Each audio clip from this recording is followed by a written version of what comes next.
After the Allied breakout from Normandy in mid-1944, attention turned toward restoring supply routes for the advancing armies.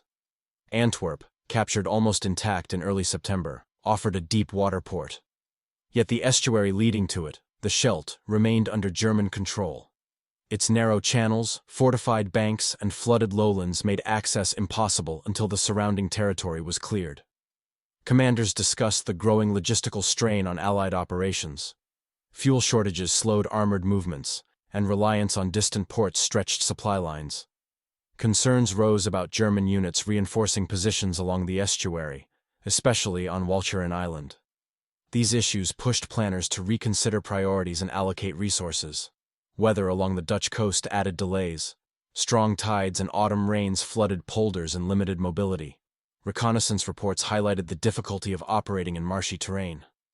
By late September, Canadian forces were instructed to begin movements aimed at clearing the south and north banks of the estuary. Signals intelligence suggested German formations were preparing strong defensive stands. Minefields, artillery, and flooded fields formed multiple layers of resistance. On October 2nd, operations began along the Breskens Pocket, where German troops used the terrain to their advantage. Progress was steady but difficult, requiring careful navigation of dikes and canals. At the same time, planners stressed the need to open the port before winter. Pressure increased as supplies dwindled at the front. Discussions involved coordinated assaults on South Beveland and Walcheren Island, whose batteries controlled access to the estuary. The decision was made to breach dikes on Walcheren, allowing seawater to isolate German positions. Operations expanded in mid-October. Canadian, British, and Polish units advanced through narrow causeways under persistent fire. Naval support played a key role, with landing craft providing cover along the waterways. Resistance intensified near the South Beveland corridor, where the only land approach formed a narrow bottleneck. By early November, attention shifted to Walcheren. Amphibious landings were launched from multiple directions, using vehicles adapted for flooded terrain. Despite heavy fortifications and rough surf, Allied troops secured footholds and advanced inland, capturing key batteries one by one.